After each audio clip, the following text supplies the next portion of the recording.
नमस्कार दोस्तों, मैं अमित वशिष्ठ आपके सामने हूँ beyond headlines with Amit Vashishtha show में।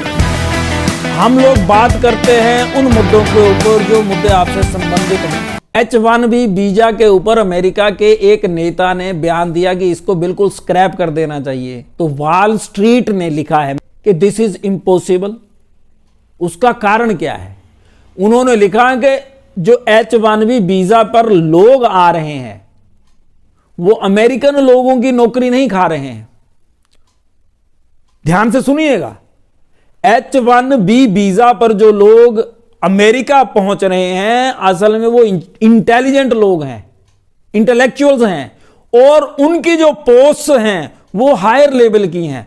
उस लेवल पे अमेरिकन नागरिक सेट नहीं होते। अमेरिकन का स्टैंडर्ड ही नहीं है उस जॉब को करने का, उस कुर्सी तक पहुंचने का, क्योंकि वो तो बहुत एडवांस्ड नौकरियां हैं, जॉब्स हैं।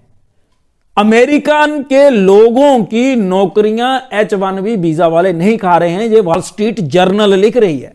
उसके बाद वॉल स्ट्रीट जर्नल ने लिखा कि जो H1B वीजा पर आते हैं वो लोग बहुत योग्य हैं और उनके लिए स्पेशल नौकरियां क्रिएट की जाती हैं ताकि वो अमेरिका की जो कंपनीज हैं और अमेरिका की इकोनॉमी में कंट्रीब्यूशन करके बहुत बढ़िया सहयोग कर पाए।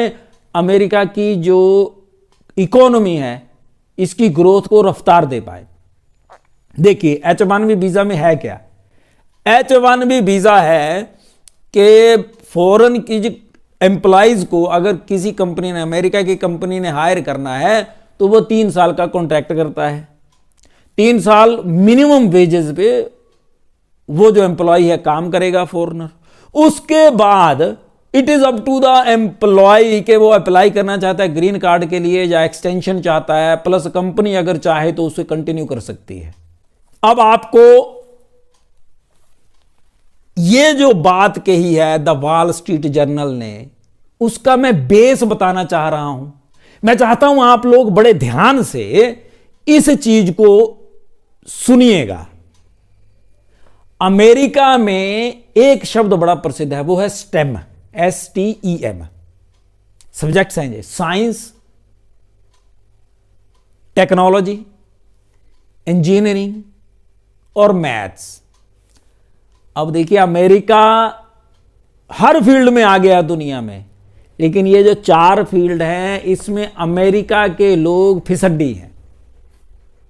ये अगर आप ध्यान देंगे तो अमेरिका के लोग मैथ्स और साइंस इससे बहुत ज्यादा डरते हैं और इसमें बहुत पुअर हैं, वीक हैं। ये बात आपको याद होगा, बराक ओबामा ने अपने राष्ट्रपति कार्यकाल में कही थी। अगर अमेरिका के बच्चों ने साइंस और मैथ्स को अडॉप्ट नहीं किया तो भारत के बच्चे इस फील्ड में उनसे आगे निकल जाएंगे। ये तब बात कही गई थी। तो आज भी वही स्थिति है, नो डाउट। अमेरिका की सरकार कोशिश कर रही है, इवन अलग अलग देशों में। जर्मनी में मैंने आपसे बात करी थी एक बार कि जर्मनी में तो संस्कृत स्पेशली बच्चों को पढ़ाने का ट्रेंड हो चुका है शुरू वहां पर, क्योंकि जो संस्कृत पढ़ते हैं वो बच्चे innovation, science, technology, engineering, maths इसमें बेस्ट परफॉर्म कर पाते हैं। ये स्टडीज बता चुकी हैं। अब अमेरिका में भी ये प्रोसेस शुरू हो रहा है, लेकिन वो तो भविष्य में रिजल्ट आएंगे। वर्तमान में क्या कर लेंगे अमेरिका की नेता, क्योंकि वर्तमान में अमेरिका को तो चाहिए ना आज काम करने वाले, और वो इंटेलिजेंट लोग अमेरिका में नहीं बसते हैं, वो तो विदेशों में हैं। वहां से सस्ते दामों पर हायर करते हैं अमेरिका की कंपनीज। स्टेम यानी science, technology, engineering and maths, ये 4 एक क्षेत्र हैं, एरियाज हैं जिसमें अमेरिका के लोग एक पैर पर खड़े हो जाते हैं जब उनको ये सब्जेक्ट्स पढ़ने पड़ते हैं। वहां पे टीचर्स नहीं मिलते भाई, ऐसा माहौल है मैथ्स के लिए वहां पे। और अगर आप मिचियो काकू की वीडियो देखेंगे तो वहां पे पूरी डिटेल आप देख लेंगे, वो खुद बोलेंगे वहां के हैं, वो बहुत प्रसिद्ध हैं, बहुत बड़ा नाम है वहां पे, बहुत किताबें लिखी हैं उन्होंने। देखिए अमेरिका की पर ईयर हर वर्ष 4 लाख इंजीनियर्स की डिमांड है, और अमेरिका इतनी पावरफुल कंट्री है, लेकिन सिर्फ 70,000 इंजीनियर्स तैयार कर पाता है अमेरिका। बाकी बच गए 3,30,000। वो जो पद हैं वो कहां से भरे जाएंगे? वो जो रिक्वायरमेंट है कहां से पूरी की जाएगी? वो होती है फॉरेन से, विदेशों से। अब उसको पूरा करने के लिए, और विदेशों में भी कौन? मैंने बताया भारतीय लोग। टेक्नोलॉजी हो, इंजीनियरिंग हो, तो भारतीयों का नाम सबसे पहले आ जाता है। यानी अमेरिका 17-18% ही मांग पूरी कर पाता है स्वयं, जो डिमांड है इंजीनियर्स की। बाकी वो निर्भर करता है फॉरेनर्स पे, यानी भारत, चीन, इन देशों के ऊपर निर्भर करता है, क्योंकि अमेरिका के पास इंजीनियर्स नहीं है। इसका अर्थ है अमेरिका जो फॉरेनर्स को, भारत या चीन के लोगों को नौकरी पे रख रहा है, वो हमारे बच्चों पे, हमारे लोगों पे एहसान नहीं है। ये हमारे बच्चों का एक तरह से शोषण है, क्योंकि उनकी तो बेसिक सैलरी कम है, वहां पर काम ज्यादा है। बताया ना मैंने, 84,000 निकाले और 34,000 रखे। मजबूरी है अमेरिका की कि उसे फॉरेनर्स हायर करने पड़ते हैं, क्योंकि अमेरिका के पास वो इंफ्रास्ट्रक्चर नहीं है कि वो 4 लाख इंजीनियर्स हर वर्ष क्रिएट करे नए। देखिए अमेरिका में जो टेक इंडस्ट्री है, इसमें 56 लाख के लगभग नौकरियां हैं, और इस फील्ड में अमेरिकन फिसड्डी हैं। They are not in a position to work in this particular field, क्योंकि वो टेक्नोलॉजी से डरते हैं, मैथ्स इसमें चाहिए, उनको आता नहीं है। तो निर्भर किन के ऊपर है? फॉरेनर्स के ऊपर। और ये क्या क्राइम है फॉरेनर्स का कि उनको मैथ आता है और टेक्नोलॉजी की समझ रखते हैं? भाई साहब, ये उनकी क्वालिटी है, और आप उनको अपनी जरूरत के लिए लेकर के आ रहे हैं। ये बात एलन मस्क ने कही है। एलन मस्क ने बोला है कि देखिए H1B वीजा समाप्त तो नहीं किया जा सकता, और इवन उसकी कंपनी H1B वीजा वाले एम्प्लॉयज रख रही है फॉरेनर्स, टेस्ला। और जरूर तो है उनको, कंपनी को, हाँ थोड़े बहुत चेंज जो मैंने आपको बताया अभी, लेकिन वो व्यवहारिक नहीं है। अब देखिए, मान लो अमेरिका ने H1B वीजा बंद कर दिया, तो होगा क्या? एम्प्लॉयमेंट मिल जाएगी अमेरिकन को टेक्निकल इंडस्ट्री में या टेक इंडस्ट्री में?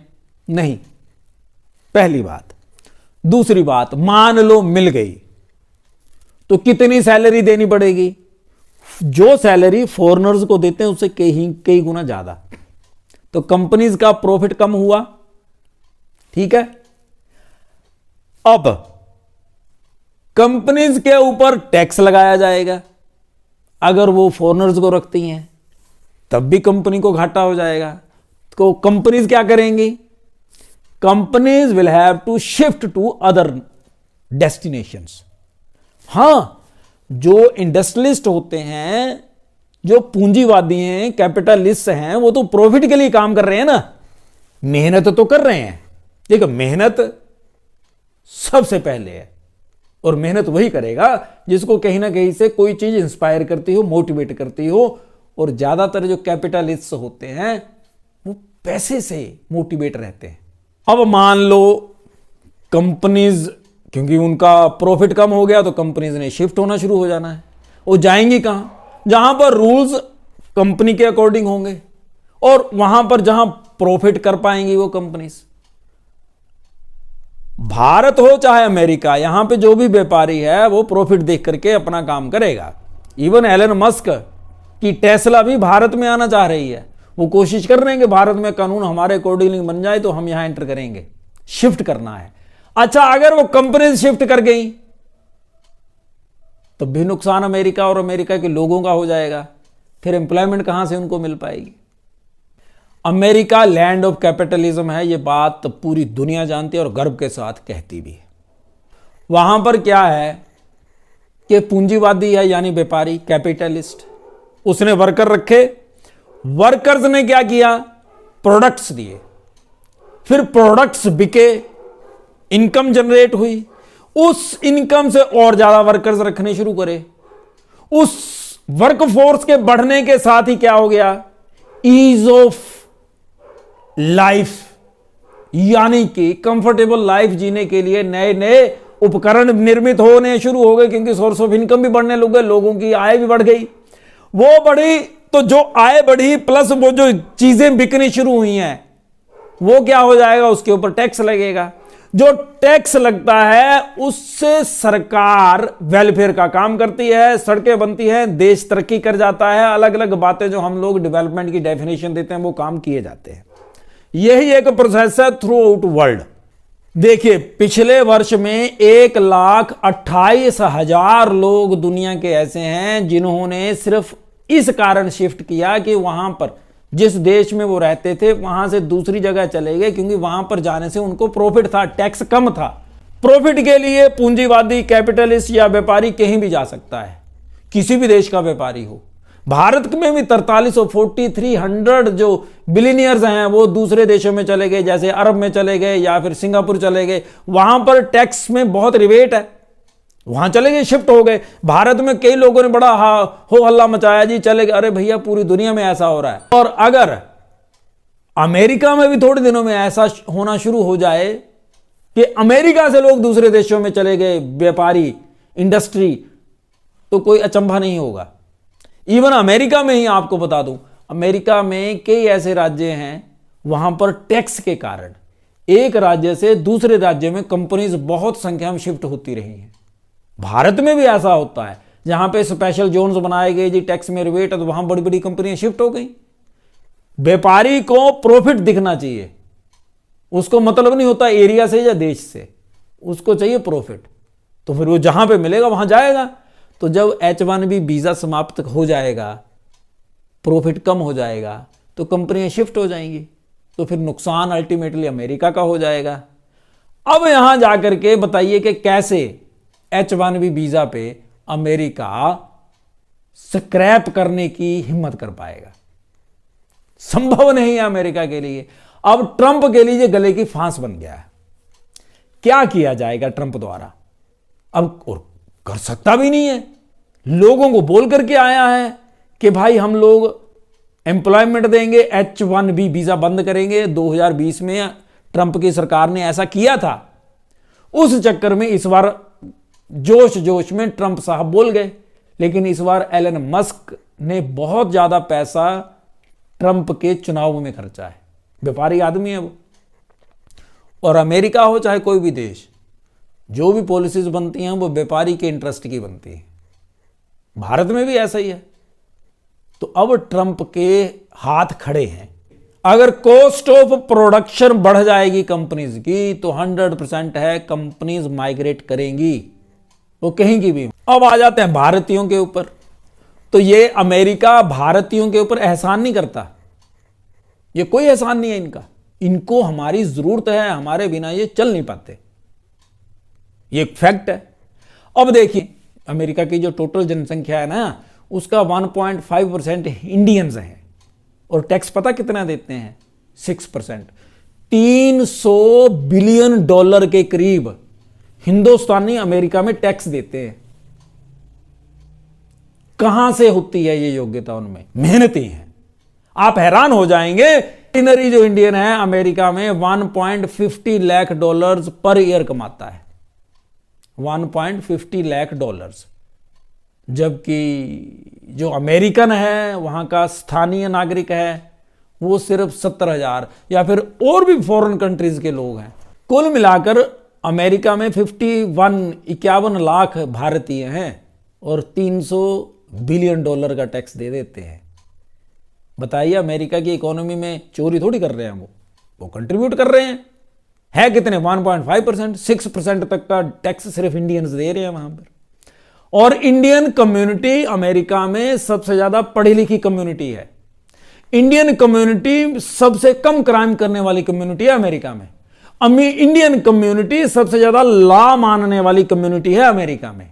इंडियन कम्युनिटी में 38% तक अमेरिका के डॉक्टर्स हैं। नासा के 36% तक वैज्ञानिक भारतीय हैं।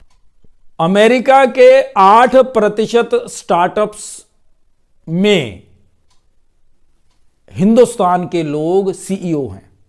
डिटेल पढ़ें और जानें तो आप हैरान हो जाएंगे कि भारतीय वहां पर मेहनत करते हैं। ये कम्युनिटी ईमानदारी से मेहनत करती है और अमेरिका की इकोनॉमी में बढ़ चढ़ करके सहयोग देती है।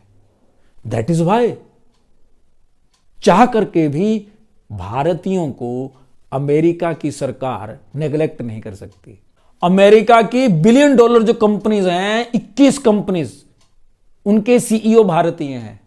सुंदर पिचई, सत्य नडेला, फिर अजय बंगा, और बहुत बड़ी लिस्ट है।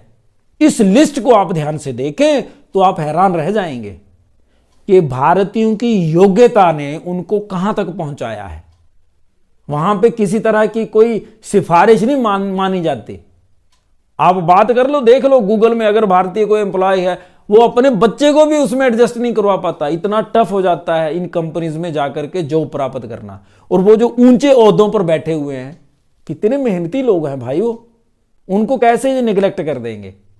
और जो रेसिज्म की बात इस समय चल रही है सोशल मीडिया के ऊपर, वो बहुत खतरनाक हो जाएगी अमेरिकी इकोनॉमी के लिए।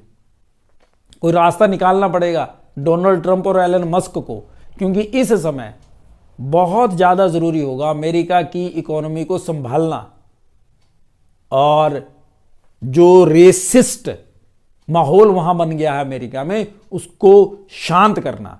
और उससे भी बड़ी बात, अमेरिका की कंपनियों को अमेरिका में ही रखना है, यह बात सुनिश्चित करनी पड़ेगी।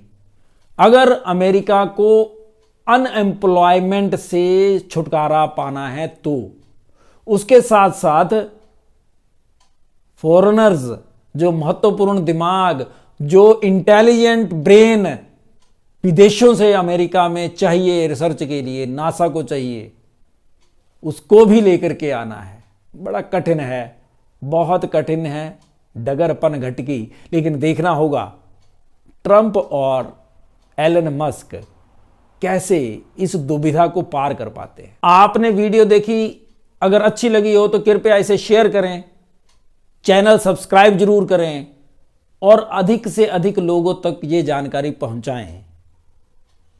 हम फिर से आएंगे बियॉन्ड हेडलाइंस लेकर के अमित वशिष्ठ के साथ, और उन मुद्दों के ऊपर करेंगे बात जो जुड़ी होती है हम सबसे। जय हिंद, जय भारत।